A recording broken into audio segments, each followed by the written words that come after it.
Okay, so here's a thing that's going to mess with your head before we even get started. There's a plastic bag sitting at the deepest point on planet Earth.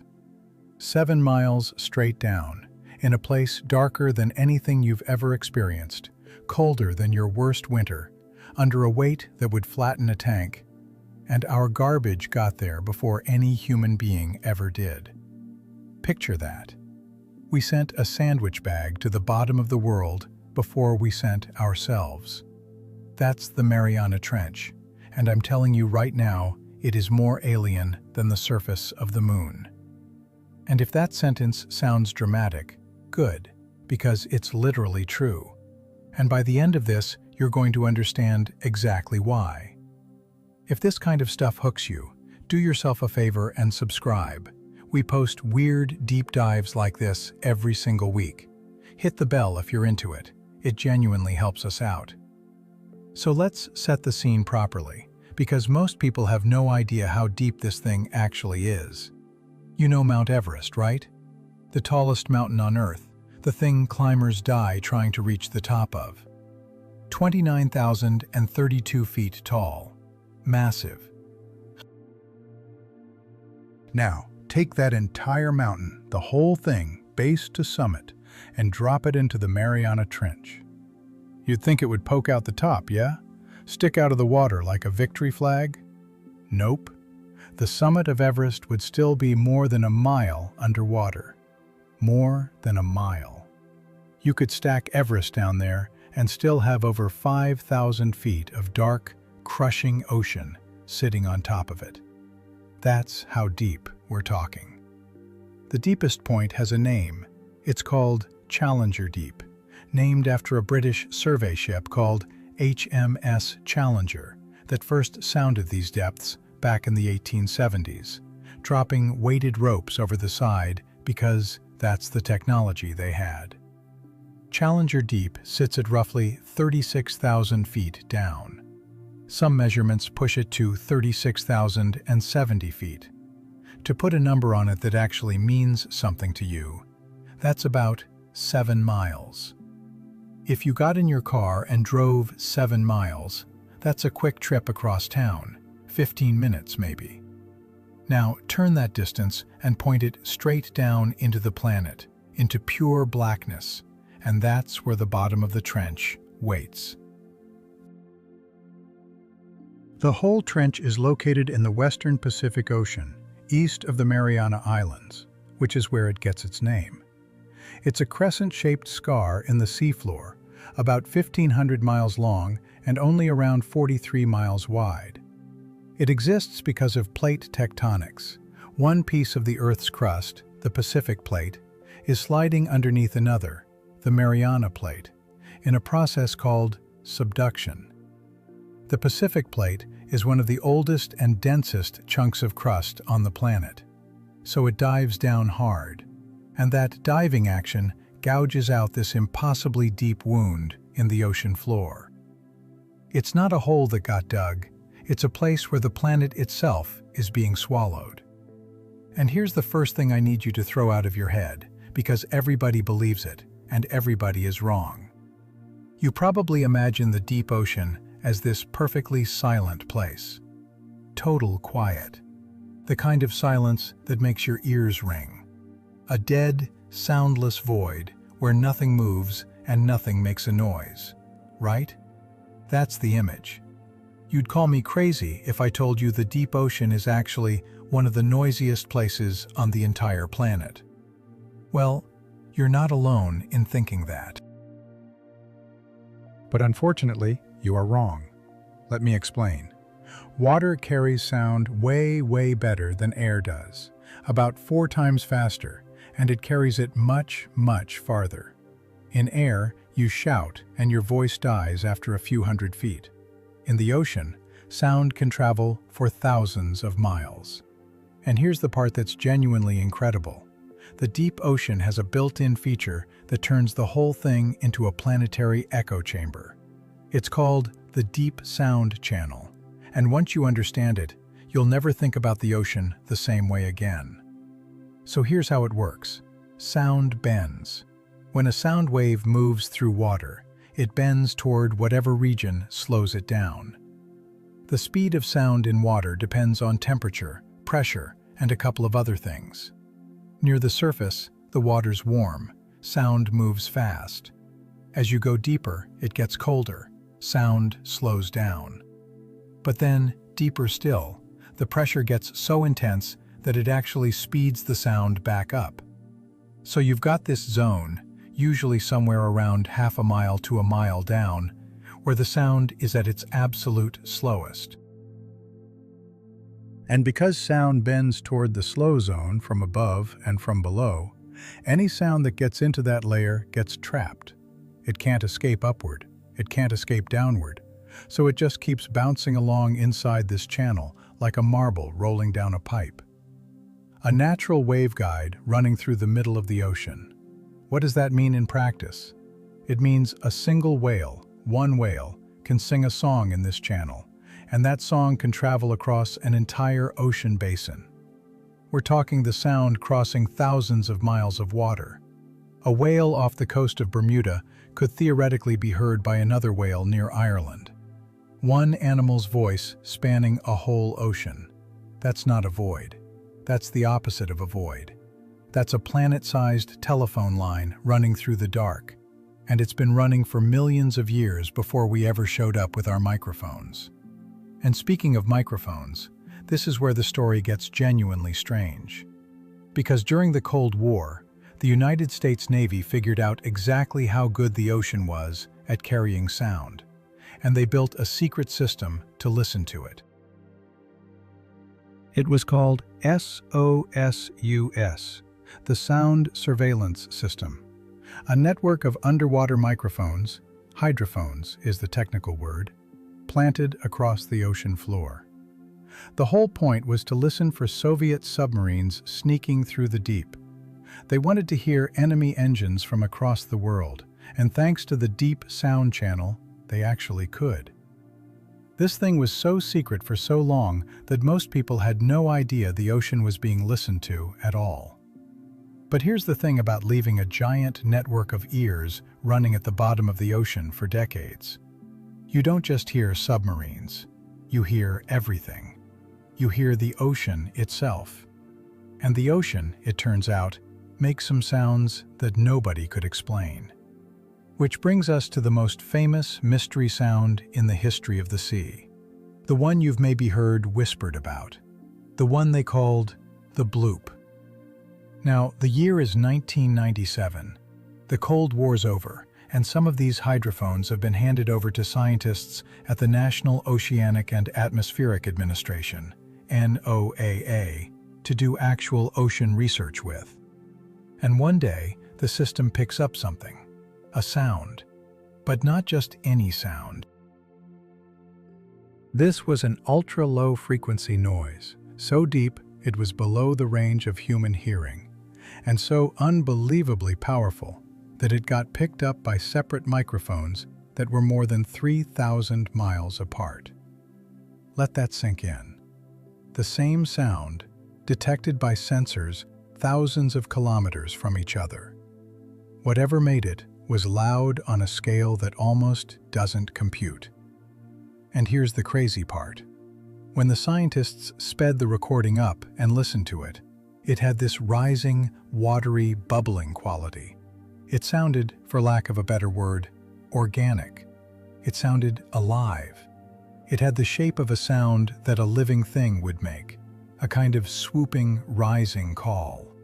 And the volume of it, the sheer raw power needed to be heard across thousands of miles, meant that if it was a creature, it would have to be enormous, bigger than a blue whale. And remember, the blue whale is already the largest animal that has ever existed in the history of life on Earth, bigger than any dinosaur. So for a brief, electric moment, the bloop was the perfect candidate for something we'd never seen. Some massive, unknown thing moving through the deep, calling out, and we'd finally caught it on tape. You can imagine what happened. People lost their minds. The imagination just runs wild with it, right? A creature bigger than the biggest animal we know about, lurking somewhere in the cold dark, making a sound that traveled across an entire ocean. It was the kind of mystery that lives rent-free in your brain forever. And for years, that's exactly what it stayed. An unexplained signal from the abyss. A maybe monster. A question mark at the bottom of the world. But then the answer came, and honestly, it's almost more unsettling than a monster. Because when NOAA kept analyzing the data and gathering more recordings over the following years, they traced the bloop to its source. And it wasn't a creature at all. It was ice. Specifically, it was the sound of a massive Antarctic ice shelf cracking and breaking apart. The technical term is an icequake, a glacier fracturing, calving, an enormous sheet of ice splitting open near Antarctica. The bloop's source was eventually located down toward the Antarctic, and the sound profile matched these icequakes almost perfectly. Now you might think, oh, that's a letdown, it's just ice. But think about what that actually means. The sound was loud enough to be heard across thousands of miles of ocean, and it was made by the planet itself, by ice the size of a country breaking apart at the bottom of the world. That's not a small thing. That's a reminder that the Earth is doing colossal, violent, world-shaping things in places where no human will ever stand to watch. The monster wasn't real, but the thing that made the monster's sound was almost scarier. It was the raw power of the planet, groaning and cracking in the dark, indifferent to whether anyone heard it or not. And here's what I really want you to sit with. We only know about the bloop because we happened to have a Cold War spy network of microphones running at the time. We caught it by accident. So the obvious question is, what else is down there making sounds we've never recorded because nobody was listening? How many planet-sized events have happened in the deep that we completely missed? The bloop wasn't a one-off. It was a glimpse. A single frame from a movie that's been playing in the dark for millions of years with the sound off, as far as we're concerned. Because here's the thing, the bloop got solved, sure. But the trench is not done handing us mysteries, not even close. And this next one, they still can't fully explain. Now, in 2014 and into 2015, researchers dropped specialized hydrophones directly into the Mariana Trench. Not the general open ocean, the trench itself, the deep crescent scar. They wanted to record the soundscape of the deepest place on Earth, to actually listen to Challenger Deep and the waters around it for an extended stretch of time. And the recordings they got back were full of stuff you'd expect. The groans of earthquakes, because remember, this is a subduction zone where the crust is grinding and diving, so it's seismically very active. They heard the calls of baleen whales. They heard the unmistakable churn of ships passing on the surface thousands of feet above. And even the deep rumble of a typhoon, a storm, transmitting its energy down into the water. Already wild that you can hear a storm from the bottom of the ocean. But then there was something else, a new sound, a strange one. Researchers picked up a repeating noise that had this odd, metallic quality to it. A complex sound with multiple parts. It had a low, moaning component, and then this higher, almost metallic, ringing finish to it, lasting a few seconds and then repeating. And the honest truth is, they could not fully explain it. The leading guess is that it's a kind of whale call, possibly a previously undocumented call from a species of baleen whale in the region, because it has some of the hallmarks of biological sound. But it doesn't cleanly match anything they had on file. That metallic edge to it is the part that doesn't sit right. So it sits there in the data, this repeating, metallic, moaning sound from the deepest place on the planet. And the people whose entire job is to identify ocean sounds basically shrugged and said, "We think it might be a whale, but we're not sure." I love that, honestly. In an age where we've mapped the human genome and landed robots on Mars, there's a sound coming out of the deepest spot on Earth, and our best scientists are going, Yeah, we don't totally know what that is. It just tells you how little we actually understand about that place. We've got better maps of the Moon, of Mars, of the dwarf planet Pluto than we have of our own ocean floor. We've laid eyes on the far side of the Moon in stunning detail. We have not laid eyes on most of the bottom of our own ocean. Think about how backwards that is. And now, this is where I really need to slow down and put you inside this place, because the sounds are just the beginning. The real character of the Mariana Trench, the thing that makes it genuinely alien, the thing that makes it harder to deal with than the vacuum of space, is one single, overwhelming, relentless force: pressure. And you don't understand pressure until you understand what it does down there. So let me put you in it. Picture this. You're going down. Not in your imagination. Let's actually do the descent.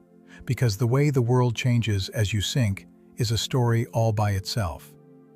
You start at the surface. Sunlight, blue water, the temperature's pleasant. You can see. This is the world you know. Now you start to drop. For the first 650 feet or so, you're in what's called the sunlight zone. Light still reaches down here. Plants can photosynthesize. This is where most of the ocean life you can picture lives. The fish, the coral, the stuff in the nature documentaries. It feels familiar. It feels like Earth. Keep going. From around 650 feet down to about 3,000 feet, you enter the twilight zone. The light's fading fast now. The warm reds and oranges and yellows of sunlight get absorbed by the water first, so everything turns this deep, eerie blue, and then that fades too. Down here it's dim, gloomy, cold. Photosynthesis is basically impossible, and you start to see the first of the truly strange creatures. Animals with enormous eyes to catch every last photon. Animals that make their own light. It still gets a little bit of light from above, but barely. Now you cross 3,000 feet, and everything changes. You enter the midnight zone. And the name is exactly right, because from here down, there is no sunlight at all. Zero. Not dim, not gloomy. Total, absolute, permanent darkness. A blackness so complete it has a kind of weight to it. The temperature is hovering just a few degrees above freezing. And remember, you are nowhere near the bottom yet. You've gone 3,000 feet, and you've still got over 30,000 feet to go. We are barely getting started. The midnight zone goes down to about 13,000 feet. Below that, you've got what scientists call the abyssal zone. And below even that, the very deepest part, the trenches themselves, is the hadal zone. And get this, the hadal zone is named after Hades, the Greek god of the underworld, the realm of the dead. That's the name scientists gave it, the hadal zone. That should tell you something about how they think about this place. This is the deepest realm of the ocean, named after the underworld itself, and Challenger Deep sits right at the bottom of it. So now, here in this black, freezing, crushing world, let's talk about that pressure, because this is the part that genuinely warps your understanding of physics. You and I live at the bottom of an ocean too, an ocean of air. The atmosphere pressing down on us. We feel that as one atmosphere of pressure, and we don't even notice it because we evolved in it. Every square inch of your body has about 15 pounds of air pressing on it right now, and you have no idea, because the pressure inside you pushes back, and it all balances out. Now let's go down into the water. For every 33 feet you descend, you add one more atmosphere of pressure. One more entire atmosphere stacked on top, every 33 feet. So you can see how fast this adds up. By the time you reach the bottom of Challenger Deep, the pressure is over 1,000 atmospheres. More than 1,000 times the pressure you feel right now. The standard way people describe it is this. The weight pressing on every square inch down there is roughly equivalent to having about 8 tons sitting on top of you. Some descriptions put it at the equivalent of 50 jumbo jets, the weight of 50 jumbo jets, pressing down on a single human body. Or imagine a person trying to hold up something like 1,800 elephants. That's the scale of the force on every square inch of anything that goes down there. And I want you to really feel what that does, because here's the line that always gets me. At those depths, the pressure doesn't just crush things. It changes the very laws of chemistry and biology. It's not just a really strong squeeze. It's a fundamentally different physical environment, where the rules you take for granted up here start to bend. Down there, that pressure is warping solid steel like it was paper. Let me give you the concrete version, because this is the part people don't believe until you spell it out. When engineers build a submersible to go to the bottom of the trench, they have to plan for the fact that the entire vehicle will physically shrink. The metal sphere that holds the human pilot, solid titanium or steel, inches thick, gets compressed by the pressure as it descends, and it actually gets smaller. The window, made of a special thick acrylic that's wider on the outside than the inside, specifically so the pressure pushes it inward and seals it tighter instead of popping it out, even that window deforms. Every single component has to be designed knowing that 7 miles down, the ocean is going to squeeze the whole machine like a fist closing around it. And if there's a single flaw, a single weak point, a tiny pocket of air, the implosion is instant and total. Not a leak, not a slow flood. The pressure is so immense that any failure means the vehicle is crushed to a fraction of its size in a fraction of a second, faster than you could even register that something went wrong. Now think about what that means for anything alive. Anything with air in it, lungs, a swim bladder, any pocket of gas gets crushed flat instantly. You could not survive a single second down there, not because of the cold, not because of the dark, but because the pressure would collapse you. A human body taken to the bottom of the trench unprotected would be crushed in a way that doesn't even leave you a recognizable shape. The air in your sinuses, your lungs, your gut, gone, collapsed in an instant. So here's the obvious question, and it's the question that makes the trench so endlessly fascinating. If the pressure is that absolute, that merciless, that capable of turning steel into paper and a human into a smear, how is there anything alive down there at all? Because there is. There's life at the very bottom, and the way it survives is one of the most beautiful alien tricks in all of biology. Let me explain.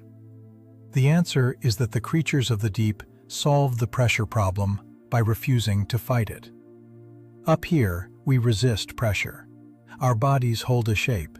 We keep air inside us. We push back against the world. The deep-sea animals do the exact opposite. They don't push back. They let the ocean in. The trick is to have no air pockets at all, and to fill your body with water and soft, gel-like tissue, so the pressure inside you exactly matches the pressure outside you. If the pressure is the same on both sides, it cancels out, and you're fine. You don't get crushed because there's nothing to crush. You're already as dense and balanced as the water around you. It's a kind of surrender that becomes a superpower. This is why so many deep-sea creatures look the way they look. Soft, squishy, gelatinous, almost not fully there. And here's the most haunting example of all. Down in the deep, there are creatures that are basically transparent. Glass-bodied hunters. Animals whose flesh is so clear, so watery, so devoid of the hard structures and dense tissues we associate with bodies, that you can see right through them. Their bodies are essentially the same density as the water they live in, perfectly matched to the crushing pressure, perfectly camouflaged in the eternal dark, because there's no light to make them cast a shadow or show a color anyway. And here's the gut punch about these glass creatures. They are so perfectly adapted to that high-pressure world that they only exist in it. If you brought one up to our world, to the surface, to the pressure we live in, it would not survive the trip. It would simply fall apart. Melt, basically. The very thing that lets it thrive in the most hostile place on Earth, that delicate, water-balanced, pressure-matched body, is the thing that makes it impossible for it to exist anywhere else. These animals can never come up. They can never be brought into the light. They live their entire existence in a place we can barely visit, and they are physically incapable of leaving it. They are prisoners of the deep, except they're not prisoners. That crushing abyss is the only home that would ever let them live. Think about how alien that is. We tend to think of life as fragile, as needing comfort, needing warmth and light and air. And here are creatures whose entire definition of a livable world is the exact opposite of ours. To them, our world, the surface, the sunlight, the gentle pressure we never even notice, is instant death. We can't survive their home for a second. They can't survive ours for a second. We are, in the most literal sense, two completely separate kinds of life living on the same planet. And the boundary between us is just depth, just how far down you go. And it's not only the transparent ones. The whole community of life down there runs on rules that sound made up.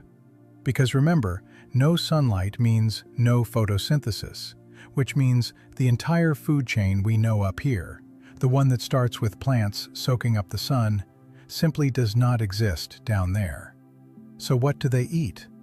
Where does the energy come from in a place the sun has never touched? Part of the answer falls from the sky, in a manner of speaking. There's a constant, slow drizzle of dead stuff sinking down from the sunlit world above. Dead plankton, fish droppings, scraps, the remains of animals that died near the surface. Scientists, with their gift for poetry, call this marine snow. It drifts down endlessly, a gentle gray snowfall of death, and the creatures of the deep wait for it and feed on it. Everything down there is, in a sense, living off the leftovers of the world above. The deep ocean is the planet's basement, and the food is whatever falls through the floorboards. But here's the part that's even wilder. Some of the life down there doesn't depend on the sun at all, not even secondhand. At certain spots on the deep ocean floor, there are hydrothermal vents, cracks in the crust where superheated, mineral-rich water comes blasting out, water heated by the molten rock beneath the seafloor. And around these vents, there are whole ecosystems thriving in the dark, built on a completely different foundation. Instead of photosynthesis, they run on chemosynthesis. There are bacteria down there that get their energy not from sunlight, but from chemicals, from things like hydrogen sulfide pouring out of the vents, chemicals that to us would be toxic, poisonous. And those bacteria become the base of an entire food web, feeding clams and tube worms and crabs that have no idea the sun exists. Do you understand what that means? It means there is life on this planet that owes absolutely nothing to the sun. Nothing. It's an entire branch of living things powered by the heat and chemistry of the Earth itself. And this is a huge deal, because it completely changed how scientists think about where life can exist. If life can thrive in total darkness, under crushing pressure, fed by toxic chemicals from cracks in the crust, then maybe life doesn't need a friendly, sunlit world at all. Maybe it could exist in the dark ocean beneath the ice of a moon like Europa, orbiting Jupiter, or Enceladus, orbiting Saturn. The Mariana Trench isn't just a hole in our ocean. It's a preview of what alien life might look like, sitting right here on our own planet. When scientists dream about life on other worlds, they're often picturing something a lot like what's living at the bottom of our own sea. Which brings us right back around to the comparison I made at the very start. And now I can actually back it up. I told you the trench is more alien than the moon. Here's why that's not just a cool line, it's literally true. And the reason why is kind of profound. The moon, when we went there, was empty. It was a blank, silent, airless rock. There was nothing pushing back. We landed, we walked around, we planted a flag, we drove a little buggy. We filled that empty space with our technology and our presence. The moon was a void that we filled. It let us in. It had nothing to say about it. The trench is the exact opposite. The trench is not an empty space waiting to be filled. It is an overwhelming, ever-present, active force that pushes back against you with the entire weight of a world. Every single second you're down there, the ocean is trying to crush you, trying to flood you, trying to collapse your vehicle into a ball of scrap. The moon was passive. The trench is hostile in an ongoing, relentless, physical way. The vacuum of space is, in a strange way, gentle. It's just nothing, just absence. The deep ocean is a presence. It's a force with mass and weight that is constantly, actively bearing down on you. That's the difference. Space is empty and lets you in. The abyss is full and shoves you back out. And that's exactly why getting to the bottom of the trench has happened so few times in human history. We have sent more than 500 people into space. We have put 12 human beings on the surface of the moon. But the number of people who have descended to the bottom of Challenger Deep, the deepest point in the ocean, is tiny by comparison. The first time it ever happened was 1960, when two men, Jacques Piccard and Don Walsh, climbed into a steel sphere called the bathyscaphe Trieste and dropped all the way to the bottom. It took them nearly 5 hours just to sink down there. And when they finally reached the bottom, their landing kicked up so much silt, so much fine sediment off the sea floor, that they could barely see anything. They sat at the deepest point on Earth, two human beings where no human had ever been, in a cloud of disturbed mud for about 20 minutes. And then they had to begin the long climb back up. Two men, 1960, and then, astonishingly, nobody went back for more than 50 years. 50+ years. We went to the moon, built space stations, sent probes to the edge of the solar system, and in all that time, not a single human returned to the bottom of our own ocean. It wasn't until 2012 that the filmmaker James Cameron, yes, the guy who directed Titanic and Avatar, built a special submersible called the Deep Sea Challenger and made the dive alone, becoming the first person to reach the bottom of Challenger Deep solo, and the first to get there in over half a century. He spent a few hours down there exploring, far longer than the 20 minutes from 1960, and what he reported was a place that felt utterly desolate, utterly alien, a flat, lunar-looking plain of pale sediment stretching out into the dark. Think about that gap. Think about how much harder it is to go down than it is to go up. We can throw people into orbit on a regular basis, but the deepest place on our own planet has been visited by fewer people than you could fit in a school bus. That, more than anything, tells you what kind of place this is. It's not that we don't care. It's that the ocean genuinely does not want us there, and it has the power to enforce that with the weight of 7 miles of water. And yet, and here's the part that should sit in your chest a little, for all the things that make the trench unreachable, untouchable, more remote than the moon, we managed to leave our mark on it anyway. Remember how I started this whole thing? The plastic bag. When explorers and scientists finally sent cameras and submersibles to the very bottom of Challenger Deep, to the deepest, most isolated, most pristine spot on the entire planet, a place that took us until 1960 to even reach once, a place harder to get to than outer space, they found, sitting there on the seafloor, a single discarded plastic bag. Just an ordinary plastic bag, the kind you get at a grocery store, the kind that costs nothing and that we throw away by the billions without a second thought. There it was, at the bottom of the world, in the dark, under 1,000 atmospheres of pressure, waiting. Our own ghost reached this untouchable place before we did. Let that really land. We've sent only a handful of humans to the bottom of the trench in all of history.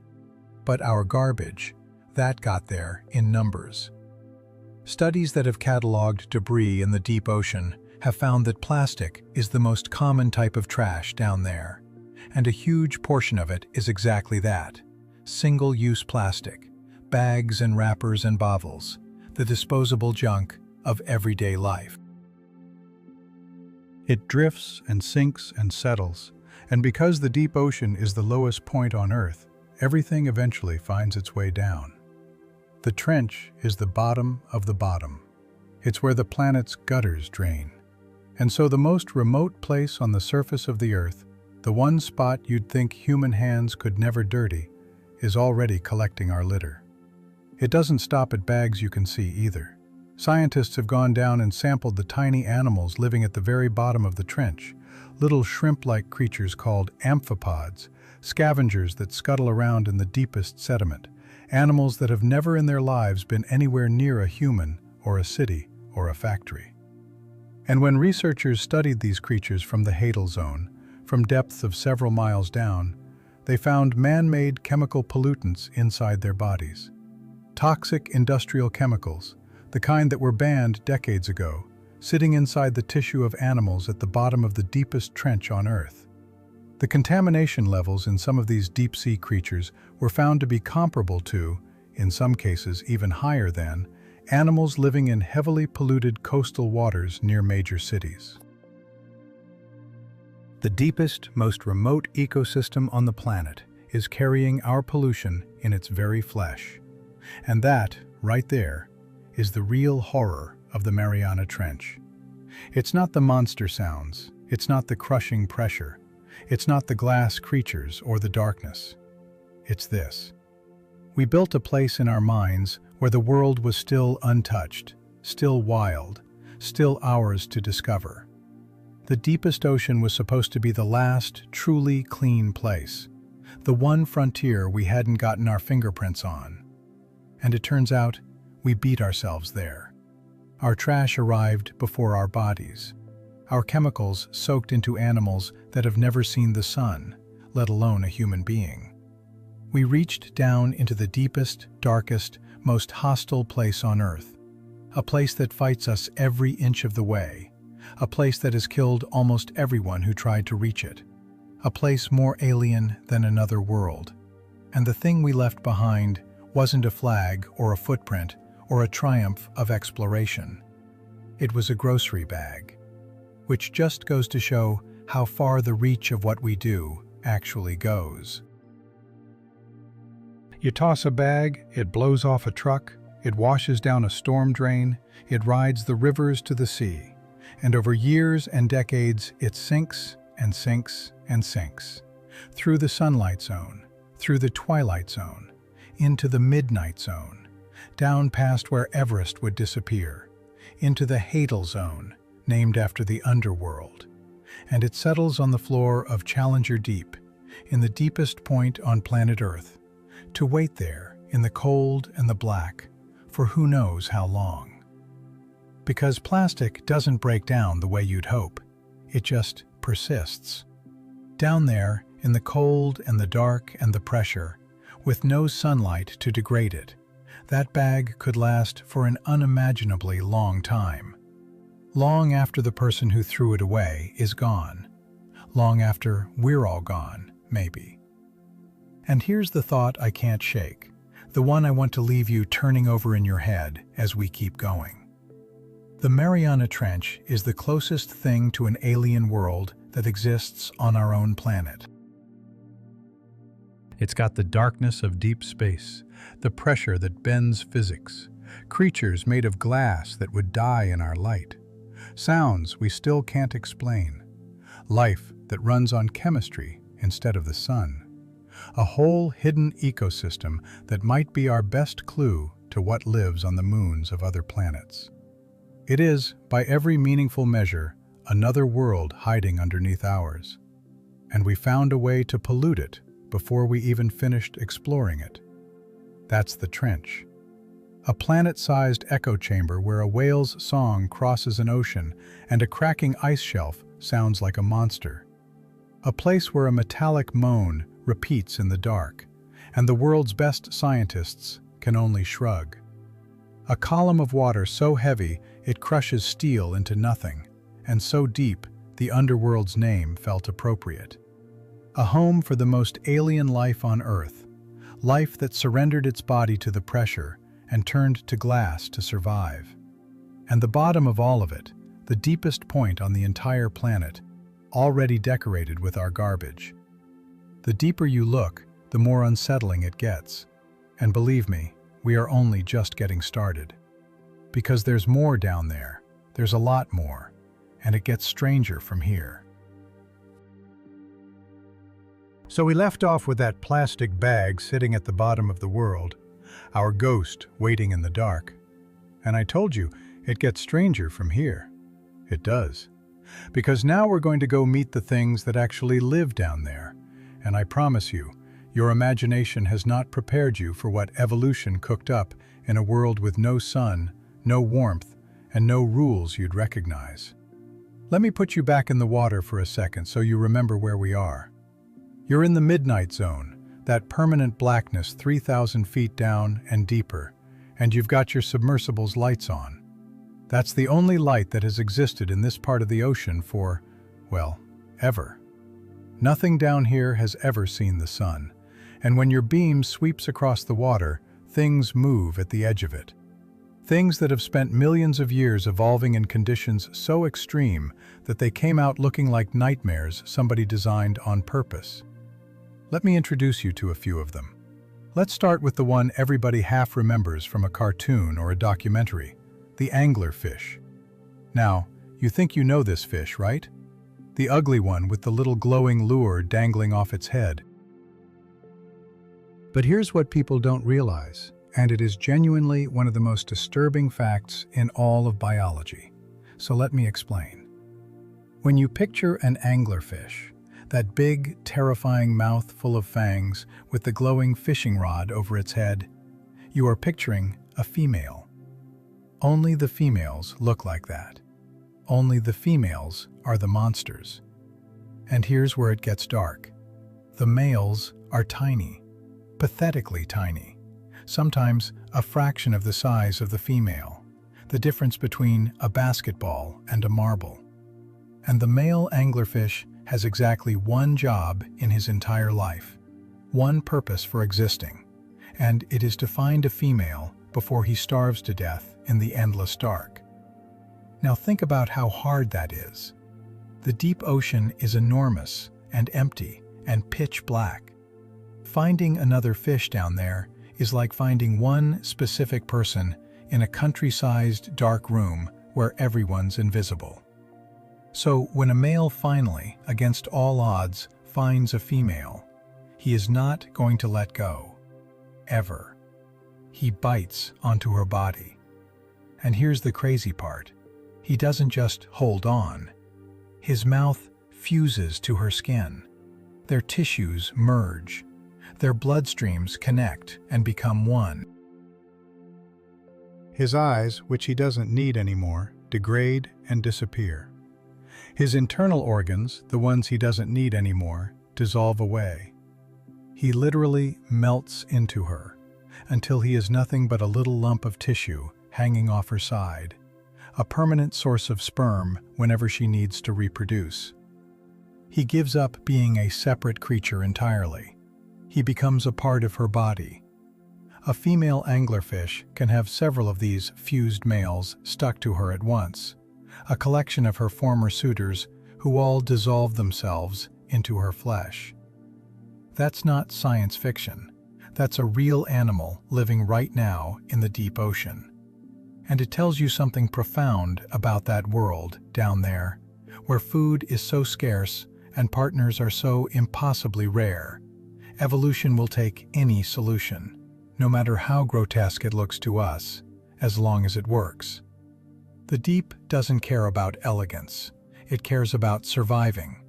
And surviving in a place that brutal demands answers that look like horror to our eyes.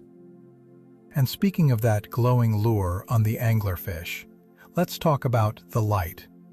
Because this is one of the most beautiful and most misunderstood things about the deep sea. That glow isn't magic, and it isn't reflected light, because there's no light down there to reflect. The anglerfish is making its own light. It's called bioluminescence, and once you understand how common it is down there, the whole picture of the deep ocean changes. Here's the wild statistic.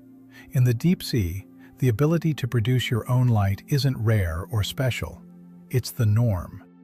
Scientists estimate that the vast majority of animals living in the deep ocean, somewhere in the range of 3 out of every 4, can produce their own light. Think about that. In the world you and I live in, glowing in the dark is a freak ability, a party trick, a thing a couple of fireflies and some weird mushrooms can do. Down there, it's the standard. It's not the exception, it's the rule. The deep ocean is the largest habitat on the entire planet by volume. Most of the living space on Earth is deep, dark ocean, and most of the animals in it can light themselves up, which means the most common form of life on the planet, statistically speaking, glows. Now, how do they do it? The anglerfish, interestingly, doesn't actually make the light itself. It can't. Instead, it keeps a colony of bioluminescent bacteria living inside its lure. The bacteria make the light, and the fish provides them a home and the chemicals they need. And in exchange, it gets a glowing fishing rod to dangle in front of its mouth. A tiny prey animal sees the only light in 1,000 miles of darkness, gets curious, swims toward it the way a moth goes to a porch lamp, and then those fangs snap shut. The light is bait. In a world of total darkness, the only light is a trap. Think about how cruel and elegant that is. The one beautiful thing in the void exists specifically to kill whatever's drawn to beauty. But bioluminescence isn't only for hunting. Down there, light gets used for everything, because it's the only language that works in the dark. Some creatures use it to find mates, flashing patterns that say, "Hey, I'm one of you, come over here." Some use it for camouflage, and this one is genuinely brilliant. There's a problem in the twilight zone, that dim layer where a tiny bit of light still filters from above. If you're a fish in that layer and a predator is below you looking up, your body shows up as a dark silhouette against the faint glow from the surface. You're a shadow. You're a target. So some fish have light-producing organs on their bellies, and they glow downward, matching the faint light from above, erasing their own shadow. They light up their underside to become invisible. It's called counter-illumination, and it's one of the most clever survival tricks in nature, using light to disappear instead of to be seen. And then there's the defensive stuff, which is my favorite because it's pure chaos. Some deep-sea animals, when something attacks them, will release a glowing cloud, basically squirting out a burst of light, a bioluminescent smokescreen, and bolting in the opposite direction while their attacker is dazzled and confused. Others do something even more cunning. There's a deep-sea shrimp that, when threatened, vomits up a cloud of glowing material from its mouth, lighting up the predator that's attacking it. Why? Because in the deep, being lit up is dangerous. Now the predator that attacked the shrimp is glowing, which means an even bigger predator can see it, which means the original attacker now has to worry about getting eaten itself. It's called the burglar alarm strategy. The shrimp can't fight off the thing attacking it, so instead it screams with light, hoping to attract something bigger and meaner to come deal with its problem. That's a survival strategy.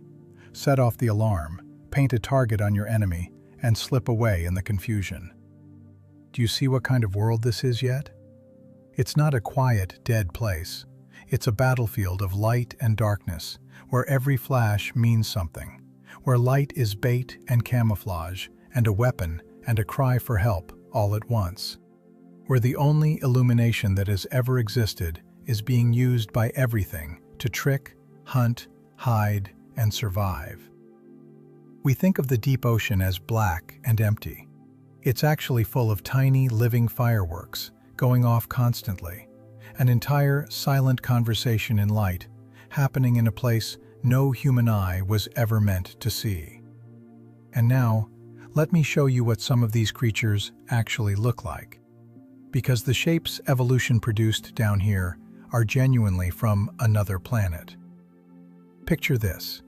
You're cruising along in the midnight zone, and your lights catch something hanging in the water, and at first your brain can't even process it.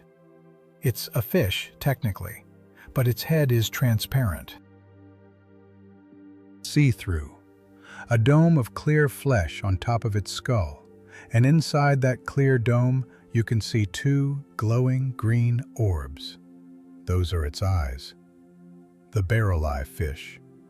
Its eyes are inside its own transparent head, pointing straight up through the clear dome, so it can watch for the silhouettes of prey passing overhead while its own body stays motionless and hidden. When it spots something, it can rotate those eyes forward to track its meal. A fish with a windshield for a forehead and eyes that look up through its own skull. That's real. That exists right now. Or the fangtooth. Tiny fish, only a few inches long, but its teeth are so large in proportion to its body that they're considered the largest teeth of any fish in the ocean relative to its size. They're so big, the fish literally cannot close its mouth all the way. It has special sockets, little pockets in its skull, for its bottom fangs to slide into so they don't stab its own brain when it closes its jaw. Imagine teeth so oversized you had to evolve holes in your head to store them. That's the fangtooth. It looks like something a child would draw if you asked them to invent the scariest monster possible. Except it's only the size of your hand, and it's down there right now, drifting in the black with its mouth permanently full of fangs. Or the gulper eel, sometimes called the pelican eel. This thing is almost all mouth. Its jaw is enormous, unhinging into a giant pouch like a pelican's throat, way bigger than the rest of its skinny body. And it uses that massive mouth to engulf prey much larger than you'd think it could swallow. Why such a ridiculous mouth? Because in the deep, food is so rare that when you finally find a meal, you cannot afford to be picky about its size. You need to be able to eat whatever you can find, even if it's bigger than you. So the gulper eel became a swimming mouth, a creature built around the principle that you take what you can get, and you take all of it. And you start to notice a pattern in all of these animals, don't you? Huge mouths, huge teeth, expandable stomachs, bodies built to eat things bigger than themselves. And there's a reason for that. A single reason that explains the whole gallery of deep-sea horrors. It all comes back to scarcity. Up here in the sunlit world, food is everywhere. Plants grow, animals graze, the whole system is rich and abundant. Down there, in the dark, there are no plants, and the only food is the marine snow drifting down from above, and the rare, unlucky creature that wanders too close. Meals are few and far between. A deep-sea fish might go weeks, even months, between actual meals. So evolution shaped these animals around one merciless rule. When you finally find food, you must be able to eat it, whatever it is, whatever its size, and you must not let it escape. Hence the enormous teeth that grip and don't let go. Hence the unhinging jaws and the expandable stomachs that let a small fish swallow prey larger than its own body. Hence the lures and the lights to draw prey in from the void. Every horrifying feature you see on a deep-sea creature is a direct answer to the same question. How do you survive in a place where you almost never get to eat? The monsters of the deep aren't monsters because they're evil. They're monsters because starvation is the real predator down there, and these are the shapes you have to become to outrun it. And here's something that follows from all that scarcity, something that genuinely changes how you think about life and time. The deep sea is cold, just a few degrees above freezing, and everything down there moves slowly to conserve the precious little energy it can scrape together. Cold slows everything down: metabolism, growth, aging, all of it. And one of the consequences of that is that deep-sea creatures can live an incredibly long time. We're not talking decades, we're talking centuries. Let me give you the example that breaks people's brains. There's a deep-sea coral, a type of black coral, that lives in cold, deep water. And scientists have aged some colonies of these corals to be over 4,000 years old. Over 4,000 years. Let that number actually sink in.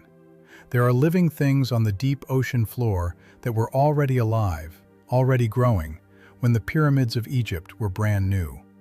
They were there during the entire span of recorded human history. Every war, every empire, every king, and every plague and every invention, the whole sweep of civilization from ancient Egypt to right now, this very moment. And that coral was just down there in the dark the entire time, growing a fraction of a millimeter a year, silent, patient, alive. It is one of the oldest living things on the entire planet, and it lives in a place we can barely visit. And it's not just coral. There are deep-sea sponges that may be among the oldest animals alive, potentially thousands of years old. There are clams and tube worms around those hydrothermal vents that live for centuries. The deep ocean is, in a very real sense, a museum of living antiquity. While everything up here in the sunlit world burns bright and dies fast, most of the animals you know live a few years, maybe a few decades.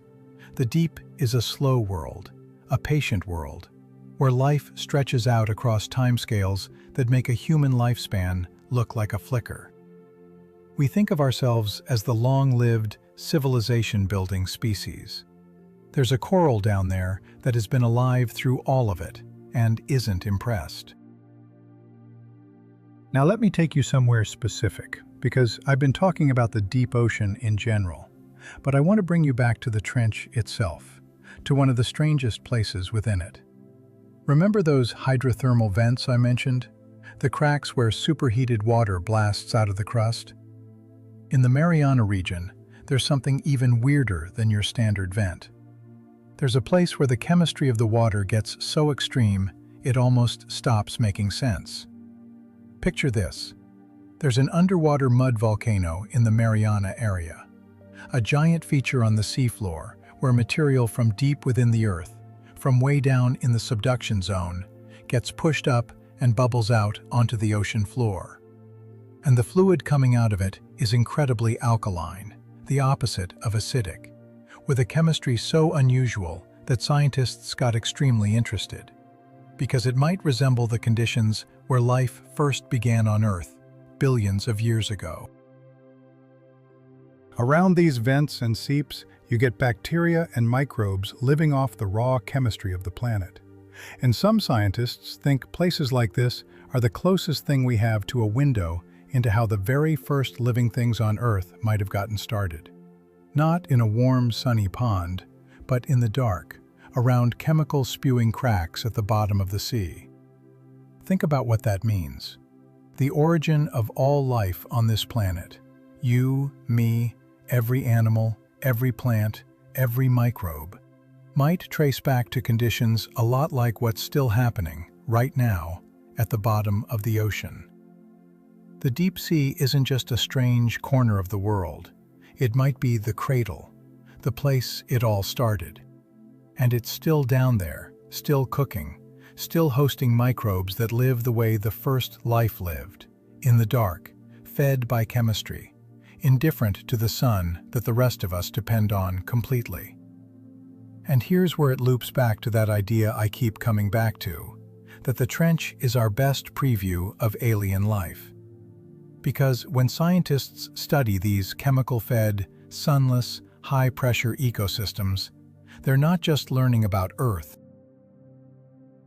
They're building the playbook for what to look for on other worlds. There are moons in our own solar system, Europa around Jupiter, Enceladus around Saturn, that we now believe have vast oceans of liquid water hidden beneath thick shells of ice. Dark oceans, sunless, under crushing pressure, possibly with hydrothermal vents on their floors warmed by the moon's interior. Does that sound familiar? It should. It sounds exactly like the bottom of the Mariana Trench. So when a space agency dreams about drilling through the ice of Europa to see what might be swimming in the black ocean below, the thing they're hoping to find is something a lot like what's already living in our own deep. The trench is the dress rehearsal for finding life beyond Earth, and we've barely looked. That's the part that should stagger you. We have explored a tiny fraction of the deep ocean. The numbers vary depending on who you ask and how you define it, but a commonly cited figure is that the vast majority of the ocean floor remains unmapped in any real detail, and the overwhelming majority of the deep sea has never been seen by human eyes at all. Every single time scientists send a submersible or a remote camera down into the deep, they find new species. Not occasionally, routinely. It's almost expected. You go down, you point a camera, you find a creature nobody has ever documented before. Scientists estimate there could be hundreds of thousands, possibly millions of species in the deep ocean that we have never identified, never named, never even glimpsed. The deep sea is the single largest unexplored frontier on our own planet. Bigger than any continent, bigger than the surface of the Moon and Mars combined. And it's been sitting right here under the waves the whole time. Let me hammer that home, because I don't think people appreciate how upside down this is. We have detailed maps of the surface of Mars, a planet that is, at its closest, about 34 million miles away.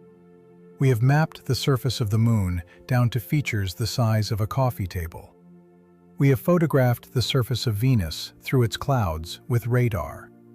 But our own ocean floor, the thing right here under us, the largest single environment on planet Earth, most of it is a blank. We know the broad shape of it from satellite measurements, sure, but the fine detail, the actual close-up reality of the deep seafloor, is more of a mystery to us than the face of the Moon. We sent humans 250,000 miles to walk on the Moon before we managed to properly explore the place that's 7 miles beneath the waves in our own backyard. Why? It comes back to that force we talked about, pressure. Space is hard to reach because it's far away, but space is gentle when you get there. It's empty. It lets you in. The deep ocean is close. It's right here. But it actively fights every attempt to reach it. Every foot down adds more crushing weight. The deeper you go, the harder and more expensive and more dangerous it becomes. and it never lets up. Building a machine that can survive the bottom of the trench is, in some ways, a harder engineering problem than building a spacecraft, because the spacecraft just has to survive the void. But the submersible has to survive a planet's worth of water trying to crush it flat. That's why we've barely scratched the surface. Not because we don't want to know, because the abyss makes us earn every single inch. And while we've been struggling to even look, the deep ocean has been quietly doing something for us that you've probably never thought about. Something that affects every breath you take and every season you live through. Because the deep ocean isn't just a curiosity, a gallery of weird fish and ancient coral. It is one of the most important systems keeping this entire planet livable. Let me explain, because this is the part that turns the trench from a horror story into something you genuinely depend on. The ocean is the planet's great thermostat and its great lung, and the deep ocean is the heavy machinery underneath it all. Here's the first thing. The oceans absorb a staggering amount of heat. The vast majority of the extra heat that gets trapped on this planet, the heat from the warming climate, doesn't stay in the air. It goes into the ocean. The water soaks it up, pulls it down into the depths, and stores it. The deep ocean is acting like an enormous heat sink, absorbing energy that would otherwise be cooking the surface world far faster than it already is. Without the deep ocean swallowing all that heat, the world you live in would be dramatically, catastrophically hotter. The cold, dark abyss is, in a strange way, the thing keeping the surface cool enough to live on. And it's not just heat. The ocean absorbs an enormous amount of carbon dioxide, the gas at the heart of climate change. A huge fraction of the carbon dioxide that human activity has pumped into the air has been absorbed by the oceans. And there's a beautiful, slow mechanism for how some of it gets locked away. It ties right back to that marine snow we talked about. Tiny organisms at the surface absorb carbon, they die, and they sink, drifting down as marine snow into the deep, carrying that carbon with them all the way to the bottom, where it can stay locked away in the deep ocean and the seafloor sediment for centuries, even millennia. Scientists call this the biological pump. The deep ocean is constantly, silently pulling carbon out of the sky and burying it in the dark. The abyss is one of the main reasons the planet hasn't already overheated. And then there's the circulation, which is maybe the most important and least appreciated thing of all. The ocean isn't a still bathtub. It's a vast, slow, planet-spanning river that moves heat around the entire globe. Warm water flows from the tropics toward the poles, releasing heat that keeps places like northern Europe far milder than they have any right to be at their latitude. Then, near the poles, that water gets cold and salty and dense, and it sinks, plunges down into the deep ocean, and begins a slow journey along the bottom that can take 1,000 years to complete a full loop around the planet. This is called thermohaline circulation, the global conveyor belt, and it's driven by the deep ocean. It's the system that distributes heat across the entire Earth, that keeps the climate stable and the seasons predictable, that makes vast regions of the planet livable instead of frozen. And it runs through the deep, dark, cold water at the bottom of the sea. Do you understand the stakes here now? The deep ocean, this alien, crushing, monster-filled, barely explored abyss that we've treated like a garbage dump, is quietly running the climate control system for the entire planet. It absorbs our heat. It buries our carbon. It moves warmth around the globe to keep the whole thing in balance. We could not live on this planet the way we do without the deep ocean doing its silent, invisible work, mile after mile down in the dark. The most hostile, most alien place on Earth is also one of the most essential. And that, right there, is why the plastic bag matters so much. That's why the chemicals in those deep-sea amphipods matter. Because we are now reaching into the one system that keeps the surface world stable. The one place we depended on, never thinking about. And we are filling it with our waste. We are warming it. We are acidifying it as it absorbs all that carbon dioxide, which changes the chemistry of the water in ways that threaten the very creatures and processes that make the whole system work. We are pulling on a thread at the bottom of the world without having any real idea what's attached to the other end. The deep ocean has been the planet's quiet, patient caretaker for billions of years, and we've barely begun to understand it, and we're already changing it faster than we can study it. Think about the order of operations there. We are altering the deep ocean before we've even explored it.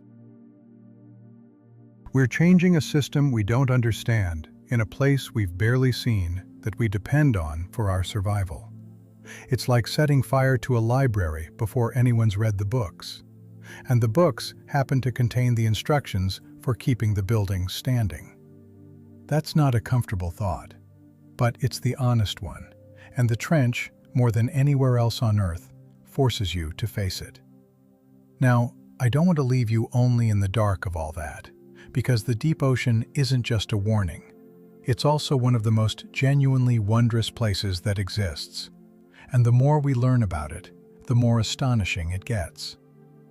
So let me take you back down one more time in this chunk and show you something that captures everything strange and beautiful about the abyss all at once.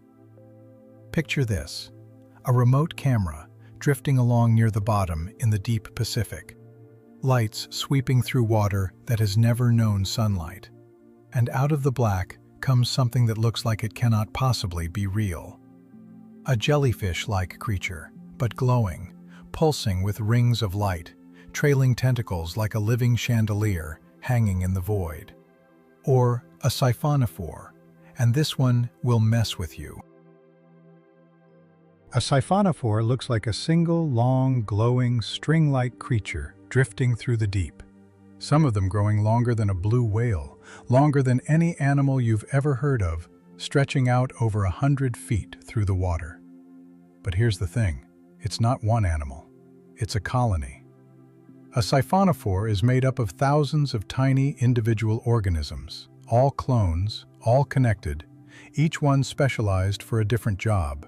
Some for catching prey, some for digesting, some for moving, some for reproducing, all working together as one creature, one glowing chain of cooperating lives drifting through the deepest water on Earth. It's neither one thing nor many things. It's something in between, a category that barely fits in our brains, and it's one of the longest living things in the entire ocean. That's the deep sea for you. A place where a creature can be a single individual and a vast cooperative colony at the same time. Where a fish carries its mate fused into its own flesh.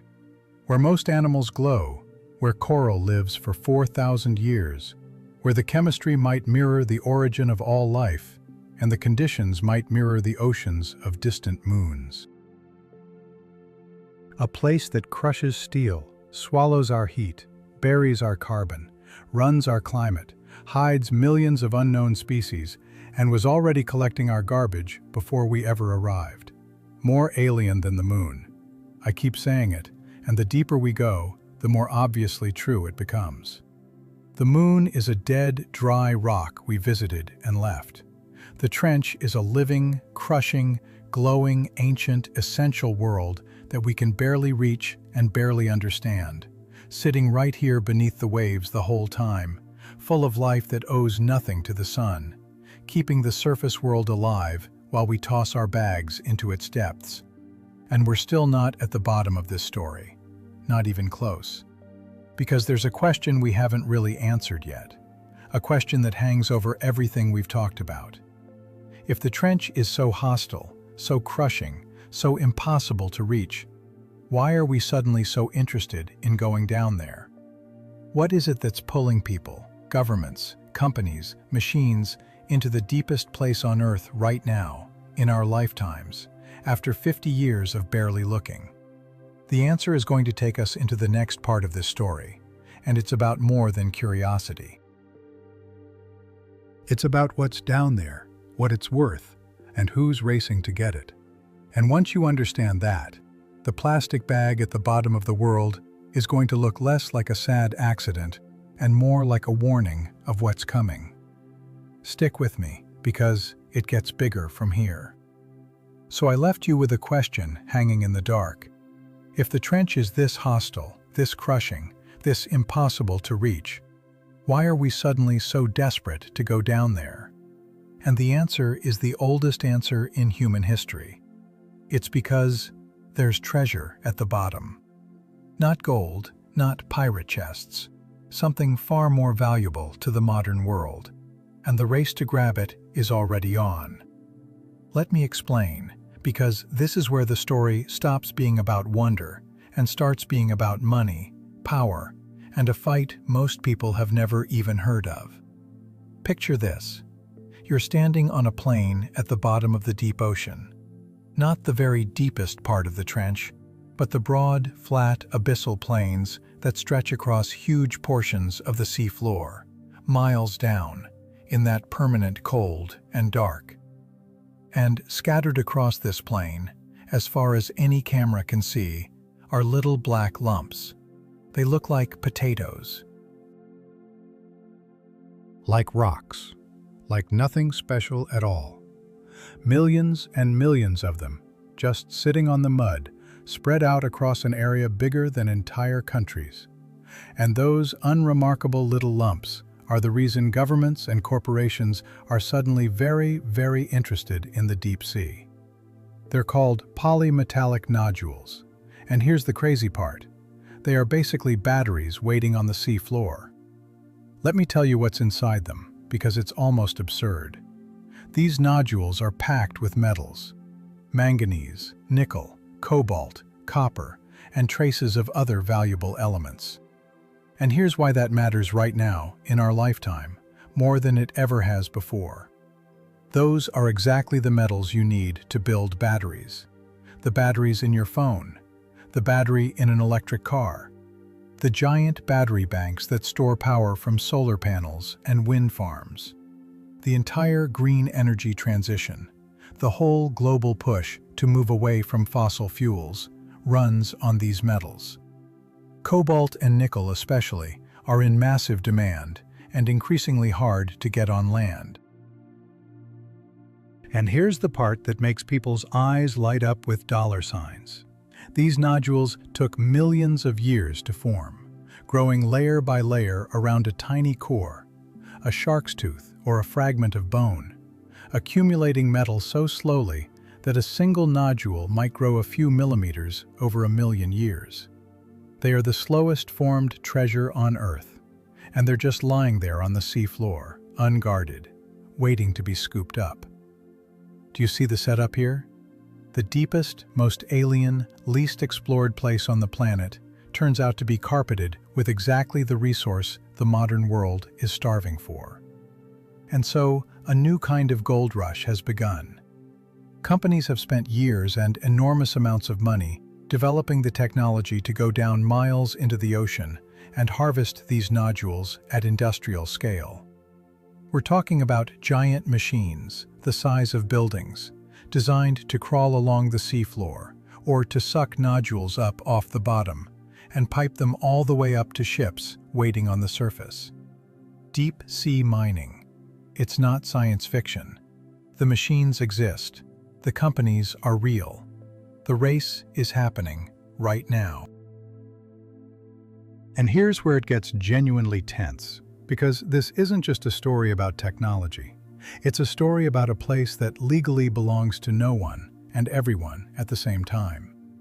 The deep seafloor in international waters, the parts that aren't owned by any single country, is governed by an idea written into international law, a beautiful and almost utopian idea.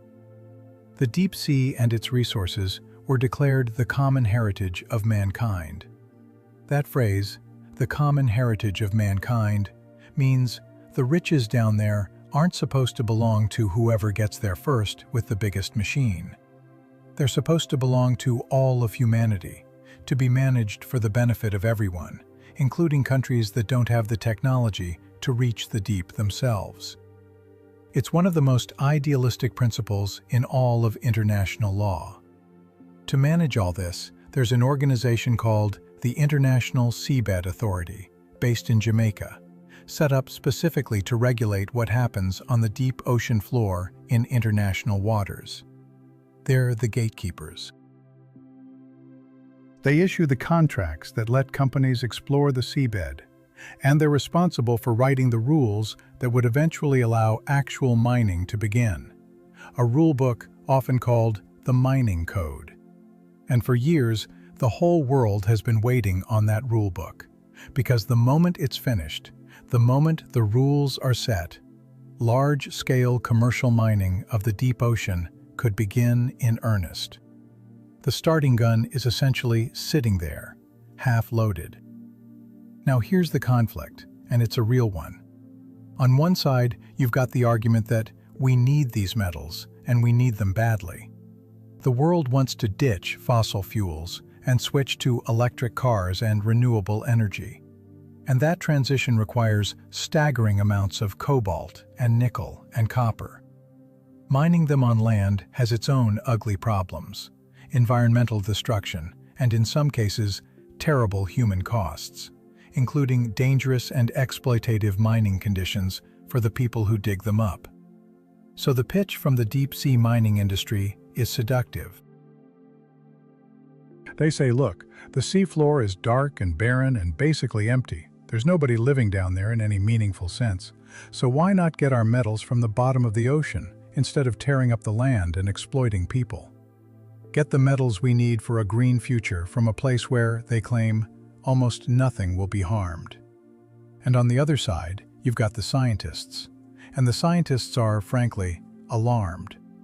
Because everything I've told you in this whole story comes crashing into this exact moment. Remember how I said the deep sea is barely explored?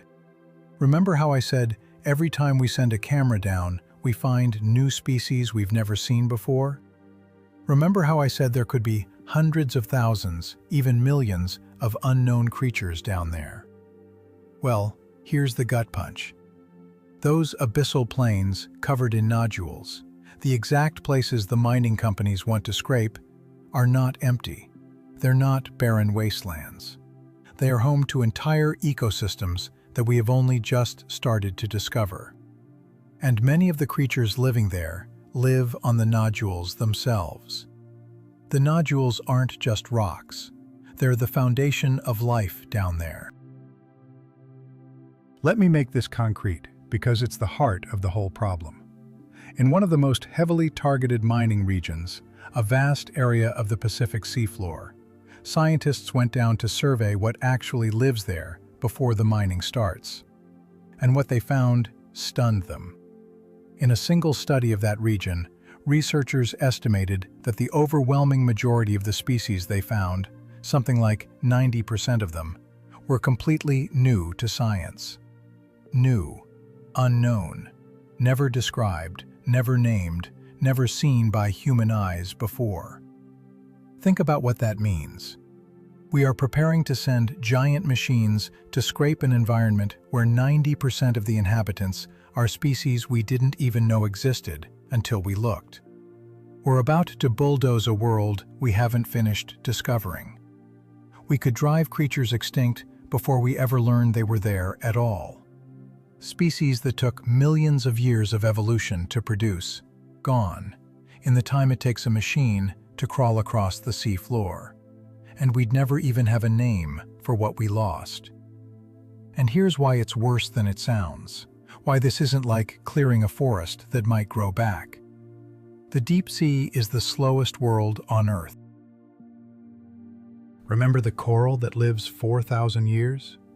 Remember how slowly everything grows down there in the cold and the dark, conserving every scrap of energy? That slowness cuts both ways. It means the deep ocean recovers from damage at a pace almost too slow for a human mind to grasp. There's evidence for this that's genuinely chilling. Back in the late 1970s, scientists ran a small experiment in the deep Pacific, dragging equipment across the seafloor to simulate what mining might do, plowing tracks into the abyssal mud. And then, decades later, they went back to look. They returned to those tracks more than 40 years after they were made, and the tracks were still there, still visible, plowed into the seabed as if they'd been made recently.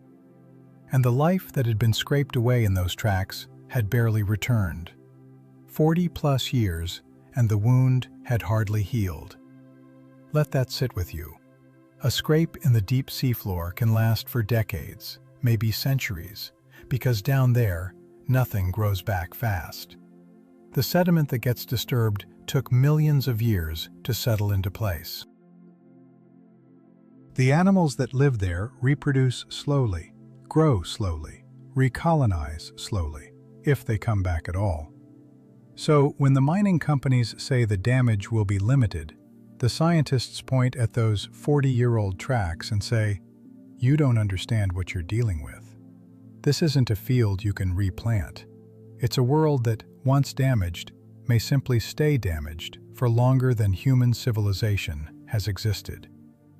We could leave scars on the bottom of the ocean that outlast everything we build on the surface. And it's not just the patch of seafloor directly under the machine. Here's the part that makes deep-sea mining so much trickier than mining on land. When those machines crawl across the bottom and chew up the seabed, they kick up enormous clouds of sediment. Plumes of fine mud and silt that don't just settle back down. They billow up into the water and drift, carried by deep currents, spreading far beyond the actual mining site. And remember what we learned about the deep ocean. It's a world of incredibly delicate, finely tuned creatures. Filter feeders that strain tiny particles of food from clear water. Animals with gills and surfaces adapted to one of the cleanest, most stable environments on the planet. Water that has been undisturbed for ages. Now imagine choking that water with thick clouds of stirred-up sediment. The plumes can smother filter-feeding animals, clog the systems of creatures that have never had to deal with murky water, and blanket vast areas far from the mining itself. One machine could disrupt an area many times larger than the patch it's actually mining.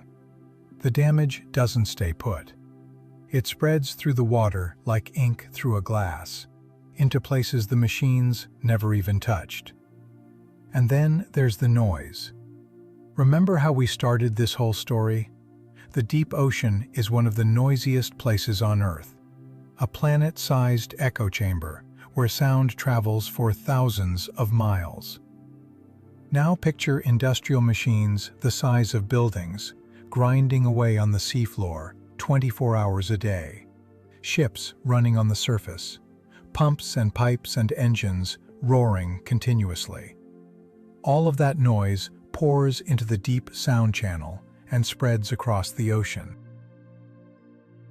And the creatures down there, the whales and the countless animals that use sound to navigate, to find mates, to hunt, to communicate across those vast distances. They'd be living in the middle of a permanent industrial racket. We could be flooding the quietest, most acoustically sensitive environment on the planet with noise pollution that travels for thousands of miles. A mining operation in one spot could be heard and felt across an entire region of the deep. So you start to see the shape of this enormous, genuinely difficult dilemma. On one hand, we want a cleaner future, electric cars and renewable energy, and an escape from fossil fuels. And that future is hungry for exactly the metals sitting on the seafloor. On the other hand, getting those metals might mean devastating one of the last great wildernesses on Earth, a place we've barely explored, full of life we haven't even named, that recovers so slowly the damage could last for centuries, in an ecosystem that helps run the climate of the entire planet. It's not a simple villain story.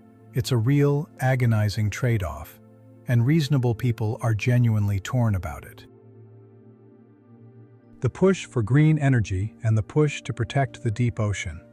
Two things that both sound good, both feel righteous, are crashing directly into each other at the bottom of the sea. And that's exactly why, in the last few years, the alarm bells have started ringing loud. A growing number of countries, scientists, and major companies have started calling for what's known as a moratorium, a pause, a hold, on deep-sea mining until we actually understand what we'd be destroying. The argument is simple and powerful. How can we possibly decide it's safe to mine a place when we don't even know what lives there? When 90% of the species are unknown? When we can't predict how far the damage spreads or how long it lasts? The precautionary principle, they call it. When you don't know the consequences, and the consequences might be permanent and irreversible, you wait. You study first. You don't bulldoze a world you've never finished mapping just because there's money in the mud. And some surprising players have joined that call. It's not just environmental activists. A number of countries have come out in favor of a pause or a ban. And here's something that genuinely surprised a lot of people. Some of the biggest companies in the world, the very companies that need these battery metals, major car manufacturers and technology giants, have publicly said they will not use metals sourced from deep-sea mining, at least until the environmental questions are answered. Think about that. Companies that are desperate for these exact metals are voluntarily saying, no, not like this, not from there, not yet. When the people who want the treasure are the ones saying, maybe we shouldn't grab it, that tells you something about how serious the concerns are. But the pressure on the other side is intense too, and it's mounting. The technology is ready, the investment has been made. Some companies and some nations are pushing hard to start mining as soon as possible, arguing that every year of delay is a year of relying on destructive land mining and a year of falling behind in the race for critical resources. There's a real sense of urgency, even impatience, from the side that wants to begin. And the legal situation has gotten tangled and tense, with disputes over whether mining can be allowed to start even before the full rulebook is finished. It's a genuine standoff, playing out in meeting rooms and legal documents, over a place almost none of the people involved will ever actually see with their own eyes. The fate of the deepest ecosystems on Earth is being decided by people standing in conference centers thousands of miles away from the dark. And I want you to really feel the strangeness of that, because it's profound. We are, right now, in this moment, making decisions that will determine the future of an environment we know almost nothing about. We're deciding whether to industrialize a place we can barely visit, full of creatures we can't name, that took millions of years to form and might take millions more to recover. It's one of the biggest environmental decisions of our time, and most people have never even heard of it. The deep sea has no voice. It can't show up to the meetings. It can't testify about what would be lost. It just sits there in the dark, the way it has for billions of years, while we argue over whether to scrape it clean. Now let's loop this back to where we started, because this is where that plastic bag at the bottom of the trench stops being a sad little accident and becomes something much more ominous. That bag got there by accident. It drifted, it sank, it ended up at the bottom of the world without anyone meaning to put it there. But deep-sea mining wouldn't be an accident. It would be a choice, a deliberate, planned, industrial-scale decision to go down into the deepest place on Earth and take what we want. The bag was our garbage arriving before us. The mining would be us arriving with intent, with machines, with the full force of the modern industrial world aimed straight at the abyss. The bag is the warning. The mining is the thing it's warning us about. And here's the deeper irony, the thing that should really stick in your mind. The whole justification for deep-sea mining is that it'll help us save the planet, give us the metals for clean energy, help us fight climate change. But remember what we learned in the last part.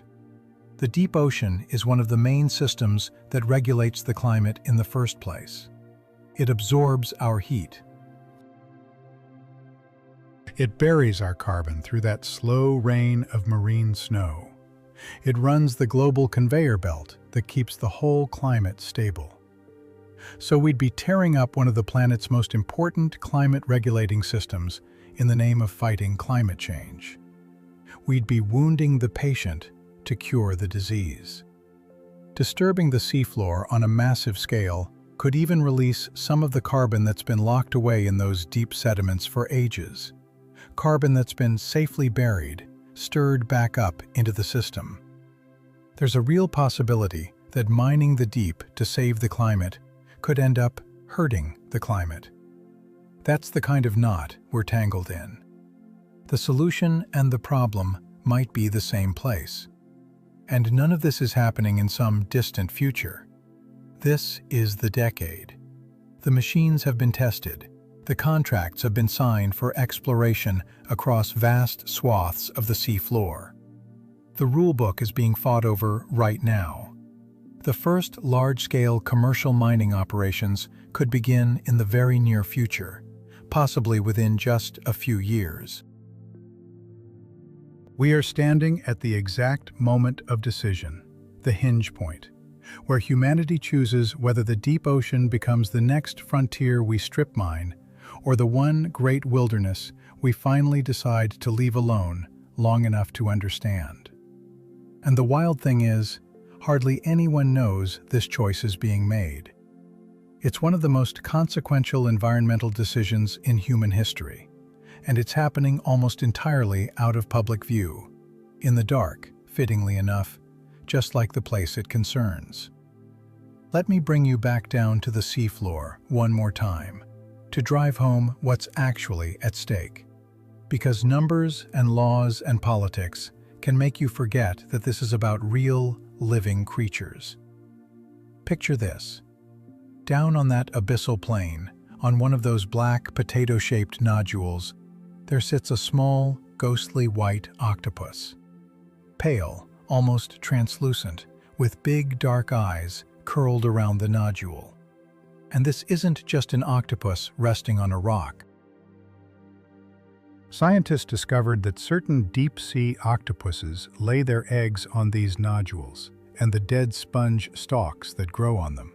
And they wrap themselves around their eggs and guard them, brooding, for what may be the longest brooding period of any animal on Earth, potentially years, watching over their eggs in the cold and the dark, slowly starving as they protect the next generation.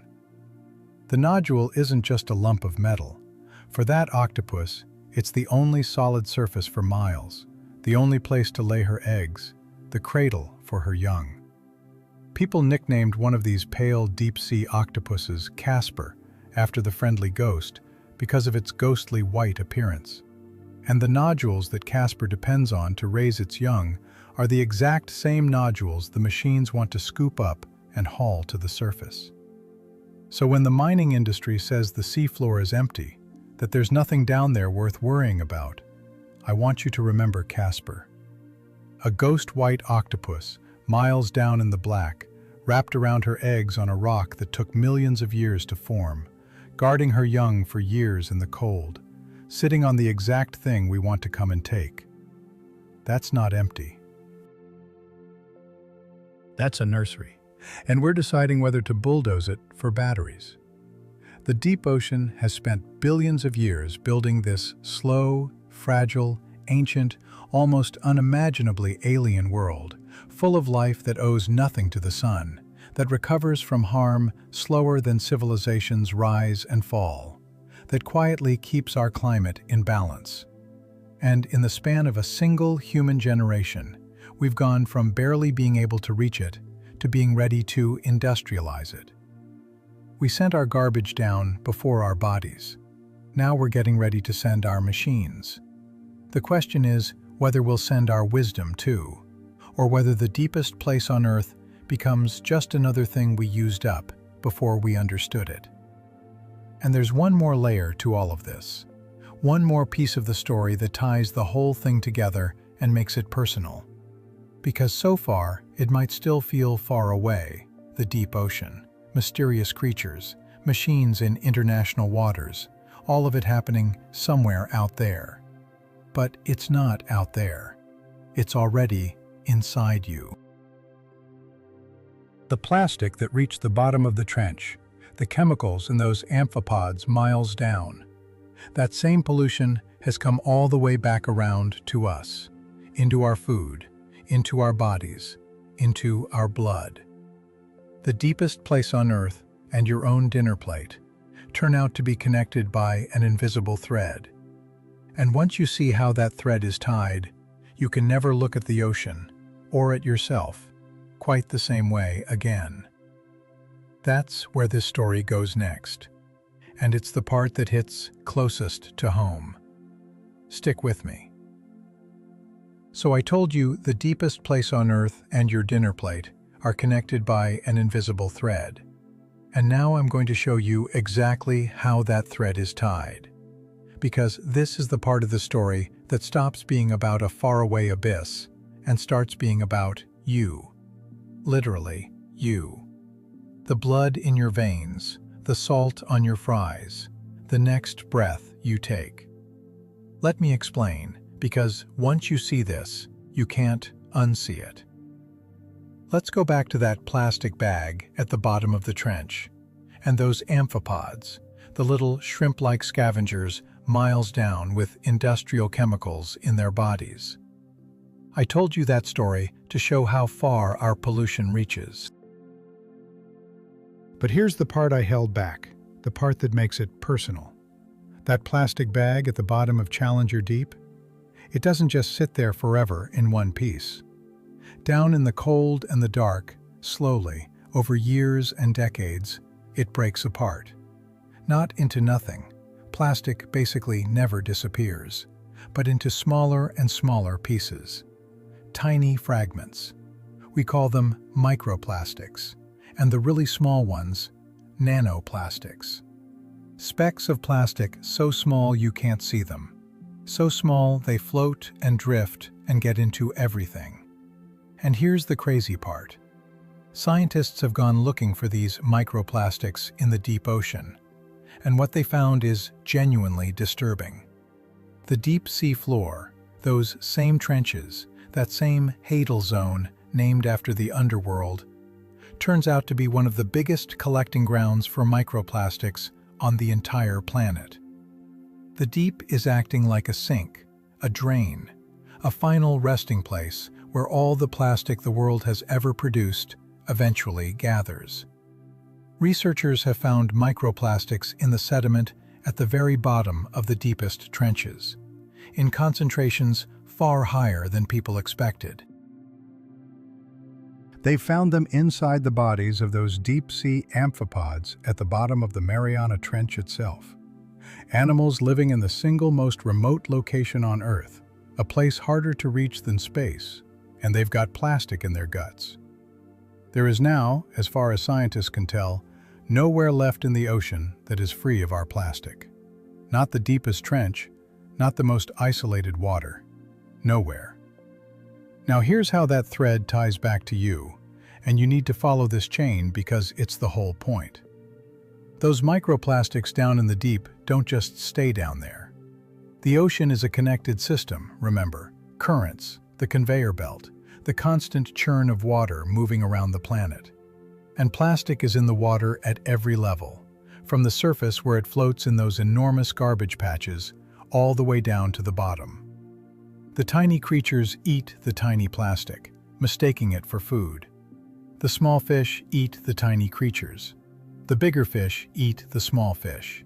And every step up that chain, the plastic and the chemicals that cling to it get concentrated, passed along, accumulated. It's called bioaccumulation, and it works like a ladder. By the time you get to the top of the food chain, the big fish, the tuna, the swordfish, the seafood that ends up on your plate, the contamination has been climbing that ladder the whole way. And guess who's standing at the very top of that ladder? You are. we are. Human beings sit at the top of the food chain, which means everything that accumulates as it climbs eventually arrives at us. We eat the fish, we eat the seafood, and with it, we eat the plastic and the chemicals that have been concentrating their way up from the deep. Studies have now found microplastics in seafood, in fish, in shellfish, in the things people eat every single day. The plastic we threw into the ocean has made a full circle. It went out, it sank, it broke apart, it climbed back up through the food chain, and it came home to us. We are, in the most literal possible sense, eating our own garbage. The bag at the bottom of the trench and the fish on your fork are the same story. And it gets more intimate than your plate. Because scientists, once they started looking, started finding microplastics in places that should genuinely stop you cold. They found microplastics in human blood, in the deepest parts of human lungs, in the placenta, in the tissue that connects a mother to her unborn child. They found it in human stool, which means it's passing through us constantly. There have been findings of plastic particles in parts of the body people assumed were sealed off, protected, untouchable. The same material that's drifting at the bottom of the Mariana Trench is now drifting through the inside of your body. We don't fully understand yet what all of it does to us.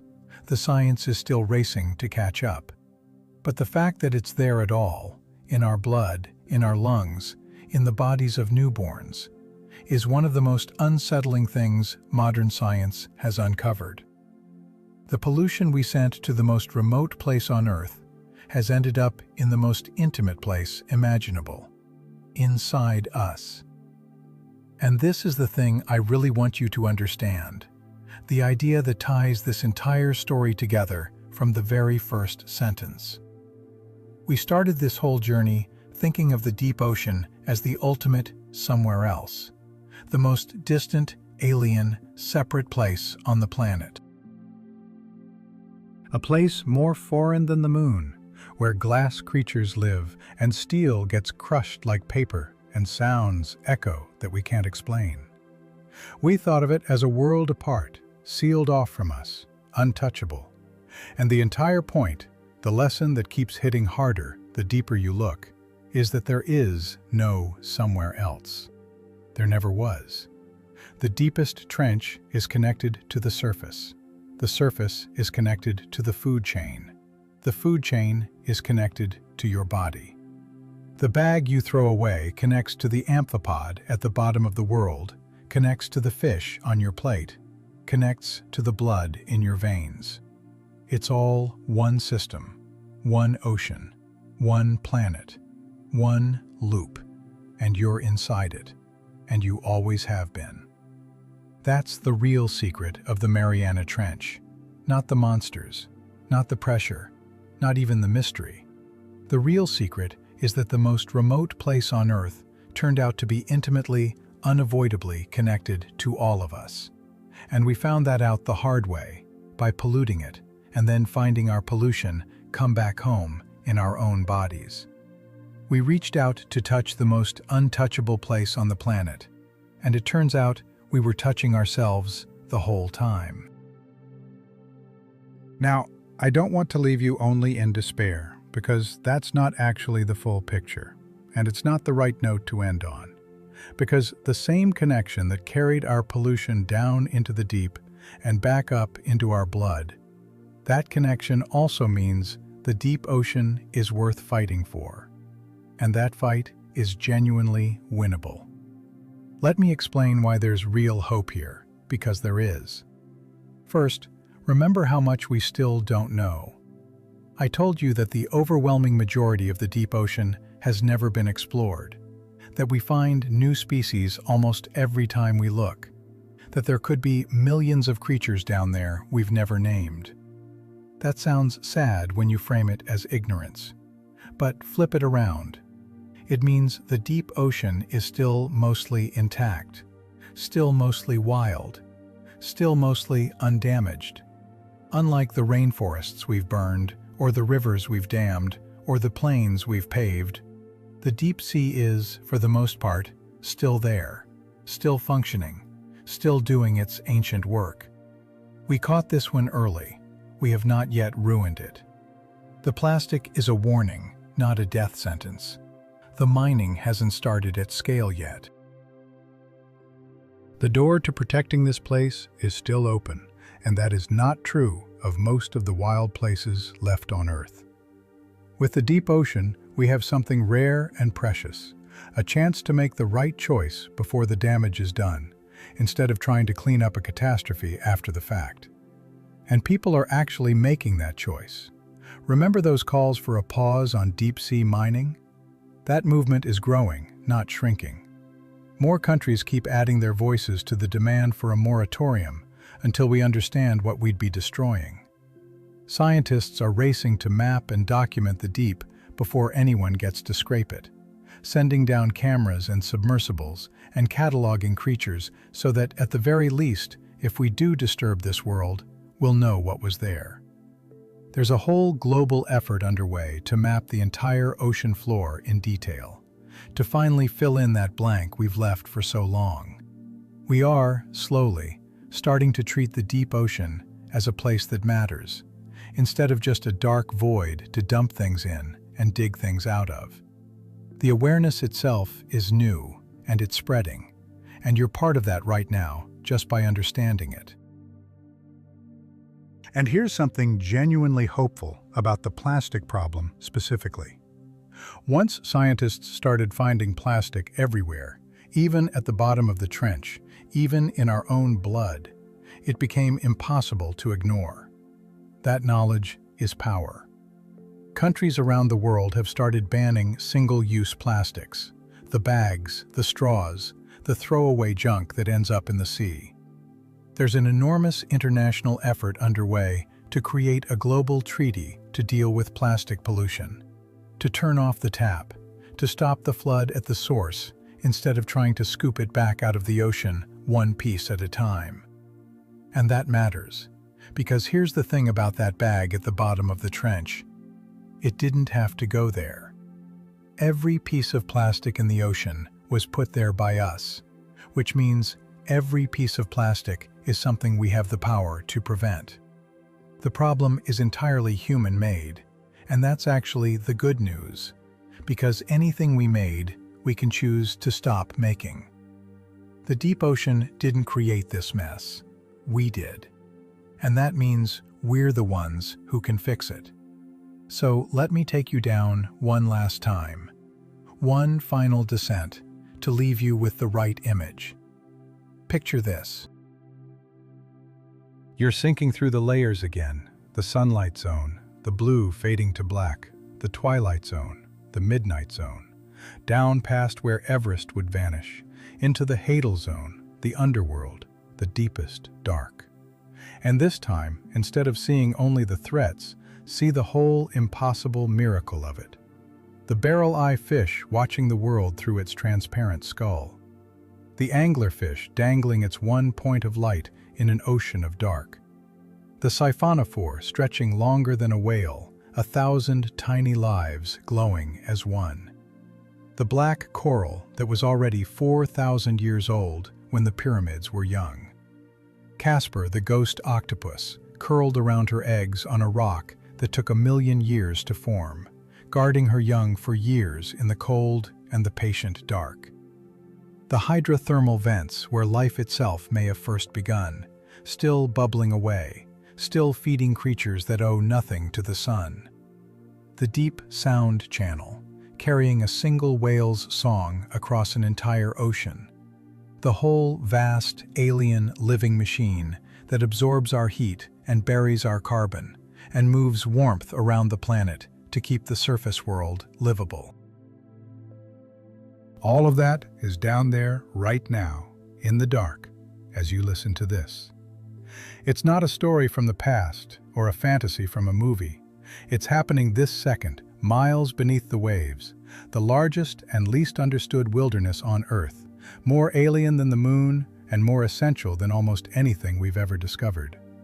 A world that crushes steel and glows with living light, that hides millions of secrets and runs the climate of the entire planet, that we sent our garbage to before we sent ourselves, and that we are only now, finally, beginning to understand is worth protecting. The Mariana Trench was never just a hole in the ocean. It's a mirror. You look down into the deepest, darkest, most distant place on Earth, expecting to find something completely separate from yourself. And instead, you find your own plastic, your own chemicals, your own reflection staring back. The abyss isn't somewhere else. It never was. It's part of you, and you're part of it. And what happens to the bottom of the ocean is, in the end, what happens to all of us. And that's the thing I hope sticks with you longer than any single fact. Not how deep it is, or how strange the creatures are, or how much the pressure can crush, but that connection. The thread that ties the most remote place on the planet to the blood in your own body. Because once you really feel that thread, the deep ocean stops being a curiosity and starts being something you have a stake in, something worth caring about, something worth getting right while we still can. That's the secret of Earth's deepest abyss. Turns out the most alien place in the world was tied to us the whole time. And what we do next, whether we scrape it clean or finally learn to leave it alone, whether we keep dumping or turn off the tap, that's still being decided, right now, in our lifetime. The deep ocean has been patient for billions of years. The question is whether we'll be wise for just a little while longer. And honestly, after everything you now know about that place, I think you already understand which way we should choose.